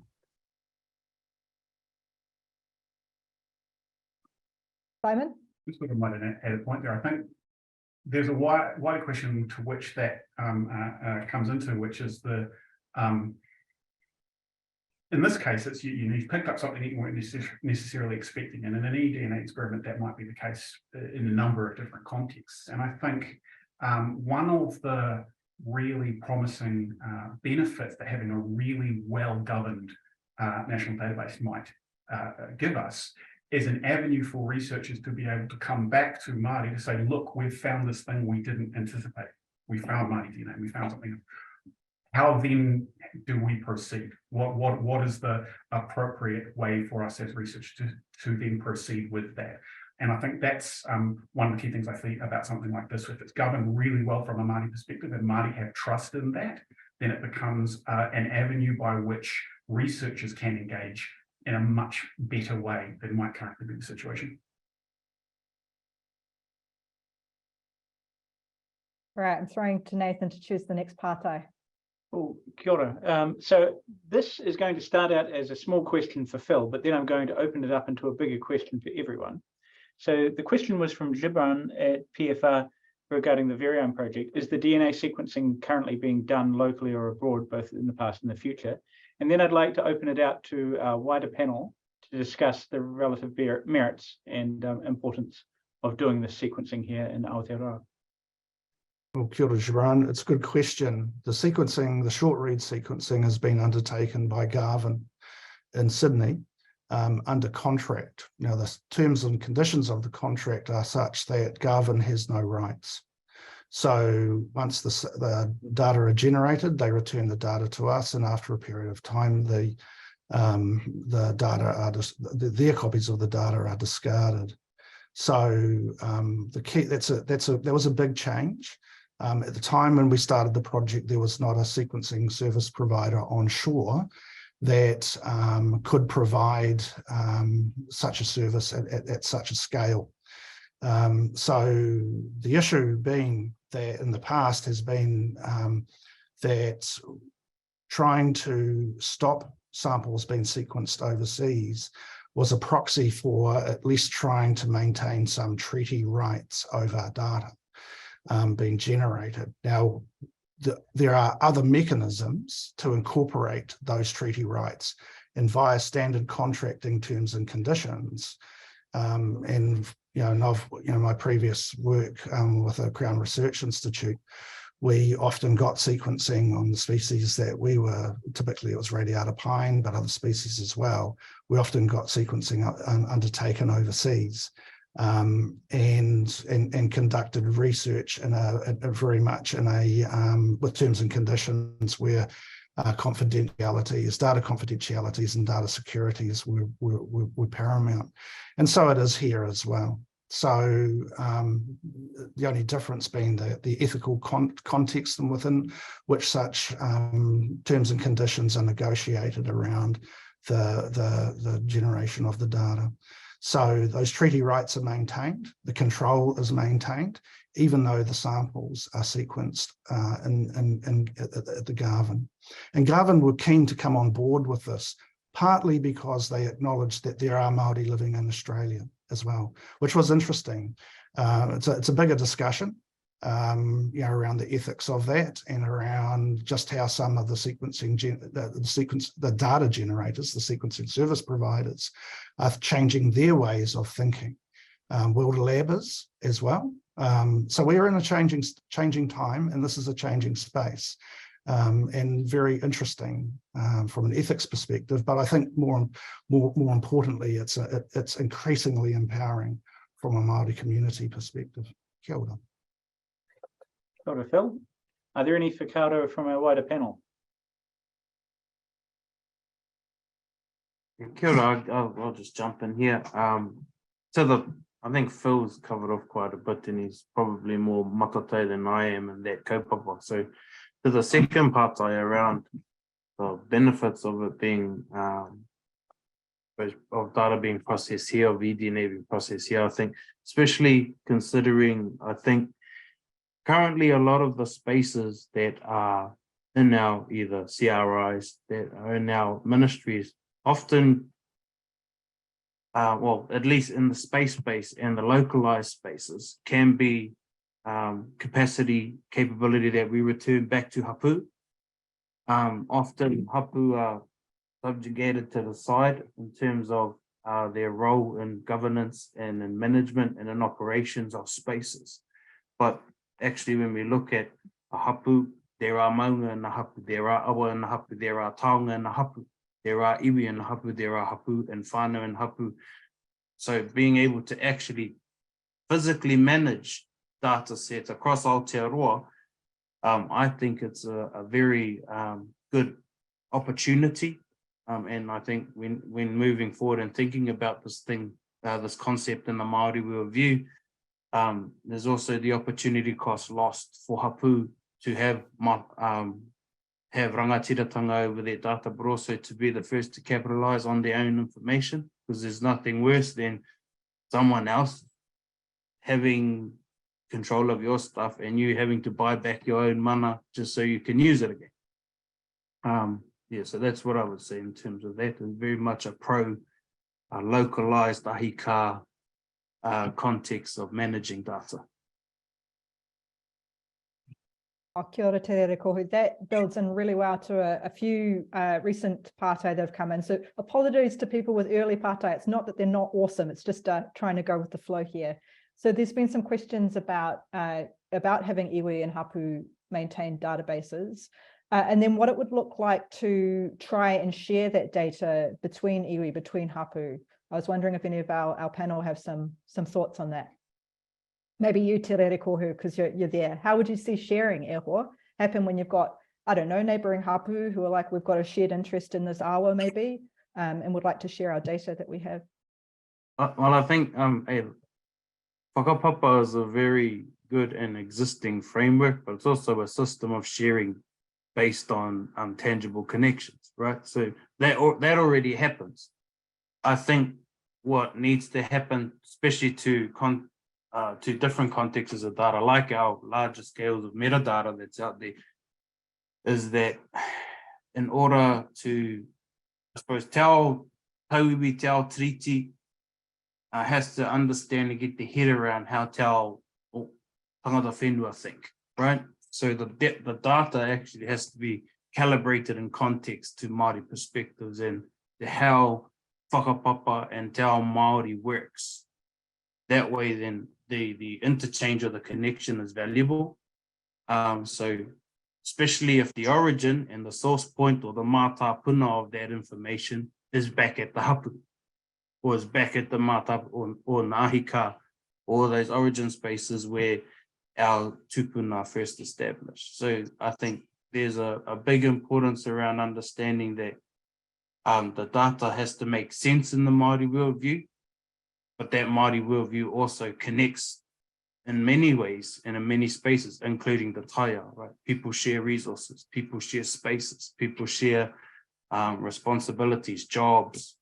So all of those kinds of contexts are already existing in te ao Māori and whakapapa. It's just about getting a system aware of the intricacies and fluent enough to be able to participate. Kia ora eho, and hopefully Joelle, I think that kind of speaks to your first pātai on our list about how whakapapa of data would be maintained.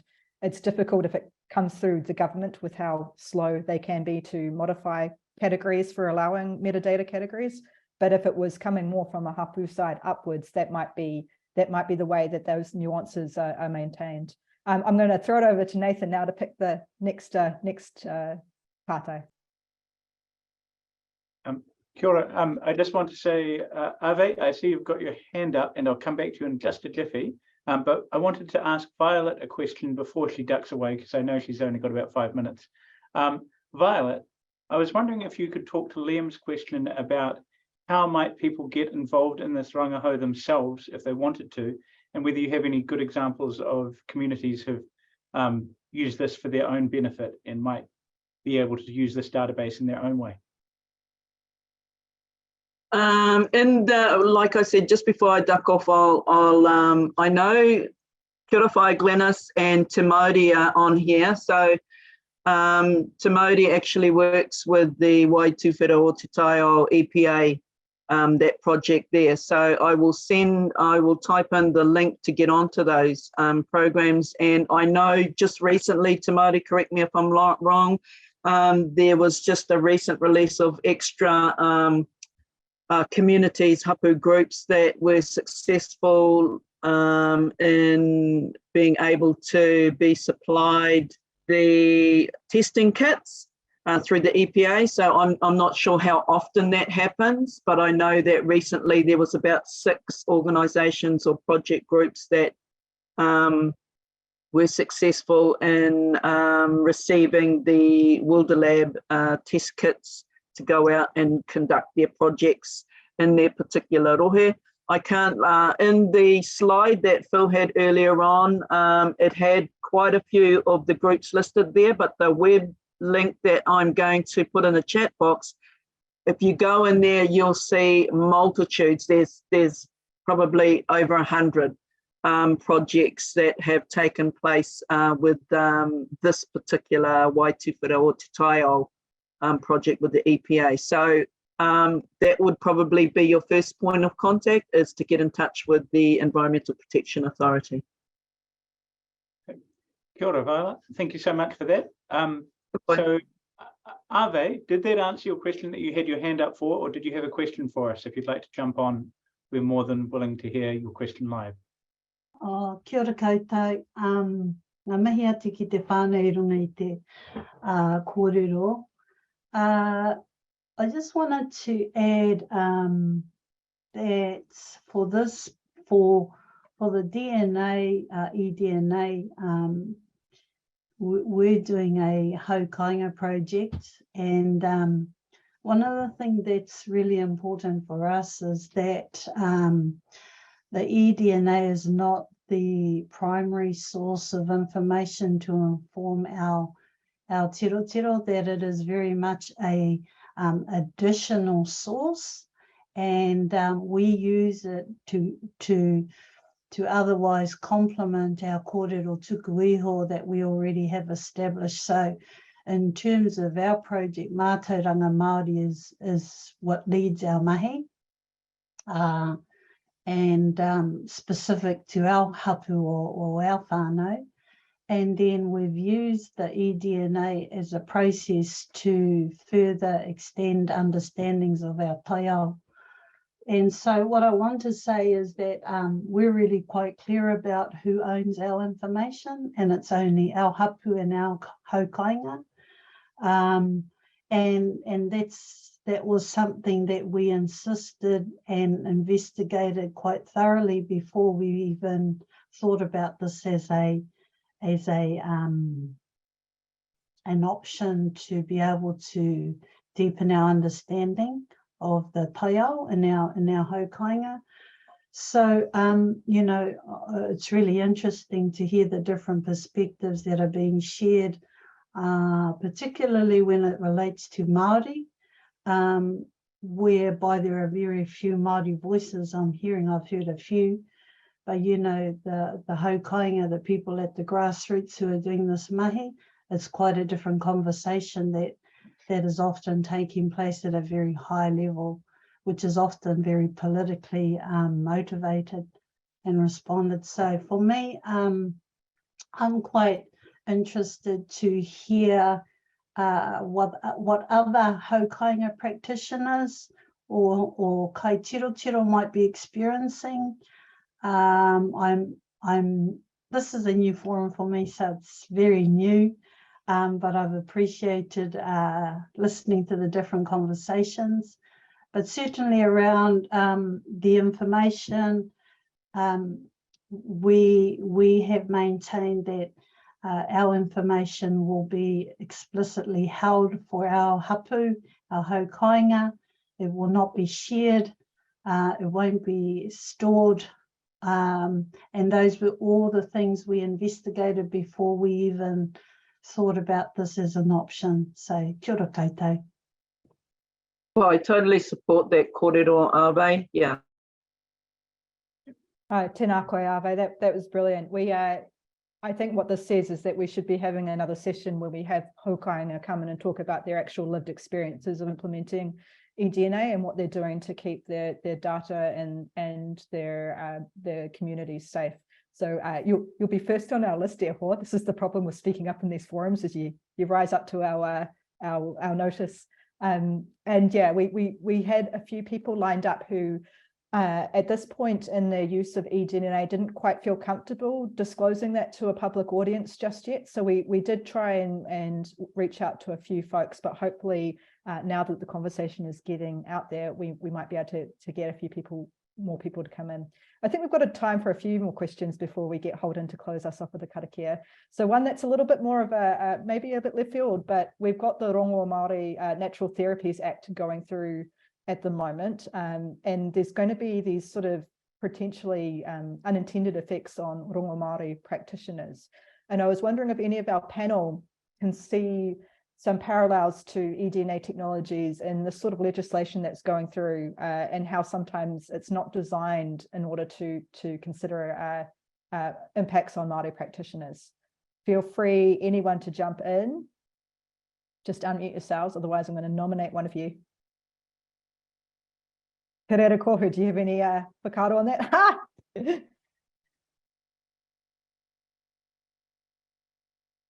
Not to a great deal because I haven't actually read the bill, but I think my understanding of the mātauranga Māori of Rongoa, I have plenty of Rongoa practitioners in my whānau, and it's one resource that we're very, very that is very plentiful in Taitokero still. Kuia kai mātou aunties, uncles, their practice. So my understanding would be around the mātauranga is connected to the hua, again, from your wāhi, from your kāinga, from your kaipō.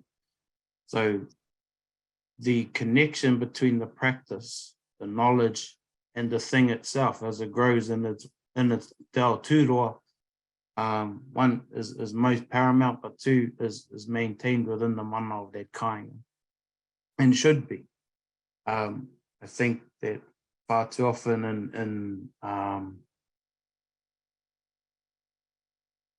opportunities to develop economic opportunities are often they shoot out of the start line before we get a lot of this other establishing new tikanga, new kawa, new whakarite for new spaces, and without reading the bill but understanding also a lot of even the first reading of the bill or how it started to publicize brought up quite a bit of mamai in the communities, which essentially tell us that they haven't been engaged with. They haven't been, their context hasn't been applied into the decision-making and the parameters set out in that ture, which all comes back to engaging in those mātāpuna spaces where the taonga, the mātauranga, and the people are all originate from. So that's my perspective on that, e hoa. Without that, you kind of don't have a start line. Kia ora, e hoa. And I think that speaks to some of Ave's points about making sure that the people who are holding those relationships, the ahika, the pukinga, are informing these conversations as well. Natasha, thank you for your pātai. I did slightly rephrase it so that we got something that was a bit more relevant to the eDNA kōrero, but hopefully that's also helpful for you in considering the implications of the Rongoa Natural Therapies Act. I'm going to chuck back over to Nathan to choose the next pātai. Kia ora. So Natalie asked a question about sequences of non-Indigenous species. So the question was about whether non-endemic species were also taonga in their data. And I was wondering if I could throw that over to the panel to think about what are the considerations when, because eDNA catch is also going to include species from overseas, humans, all sorts of other things. What about those things that are not necessarily from taonga species? Kia ora, Nathan, if I can just make a point on that one to start with. I think we want to be cautious when we say that those are not taonga species. I think we have to remember that taonga species is not just native or endemic species. And I was working with Ngāti Rangi a few years ago on environmental monitoring. I think they made a really good point in that space, which got people thinking about it. And it was in relation to deer and pigs in the bush. and saying that these are in fact taonga species for local Māori in that context, because the original birds or animals in the bush that would have been the food sources are not there anymore. These things are now important to hapu and whānau for filling the freezer, essentially, so they are taonga species. So we have to remember that taonga is not just reserved for native and endemic species. 100%.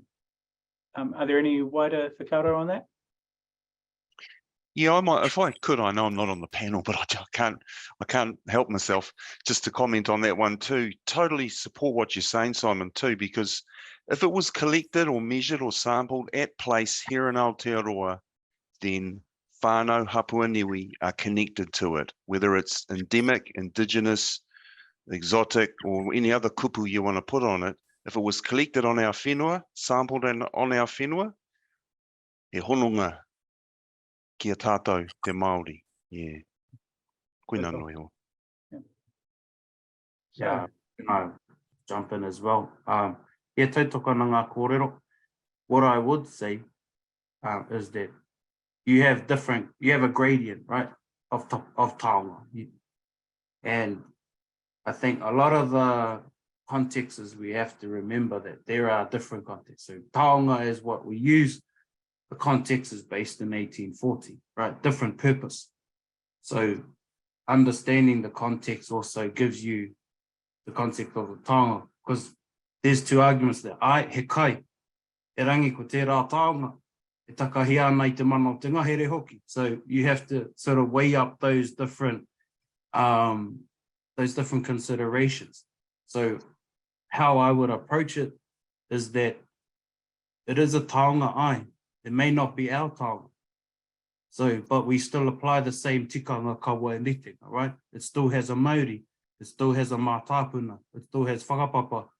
So therefore, in a traditional context that engages our tangata whenua, hono atu ki tangata whenua kind of a context to learn about it, right? Salmon, for example, it may not be our taonga, but the right thing to do would be to go to find its mātāpuna and learn about it.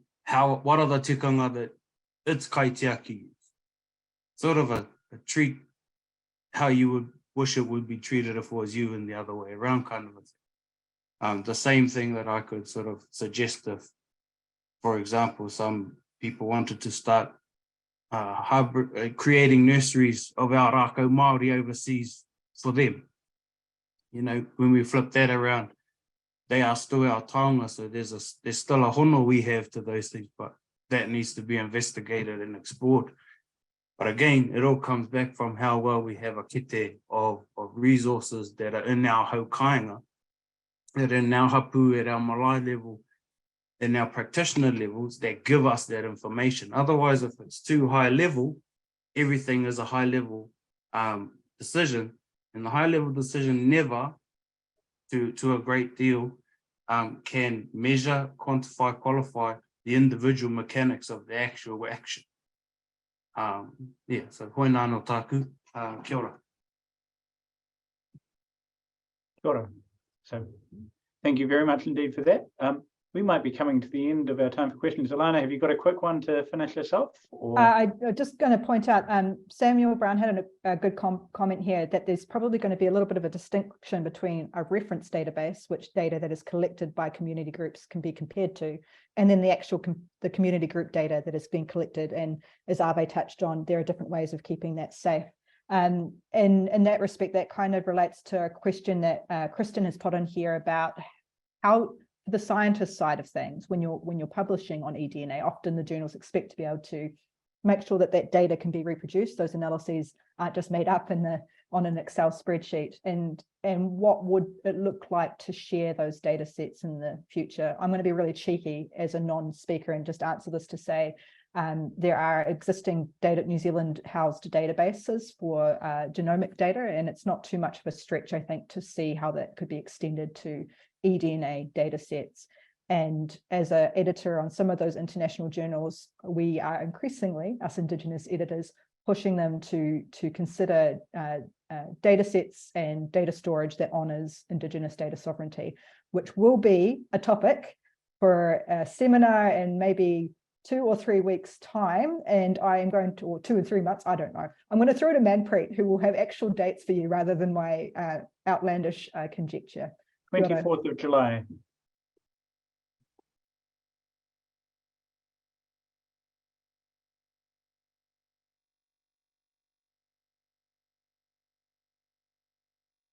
Manpreet, you're muted, Eho. Ka mihi, Alana, for reminding me again that I'm muted. It's just the big story of our lives, hey. I just wanted to just say thank you. Oh, let me swap displays there. People can see the list of upcoming topics in the Wānanga series.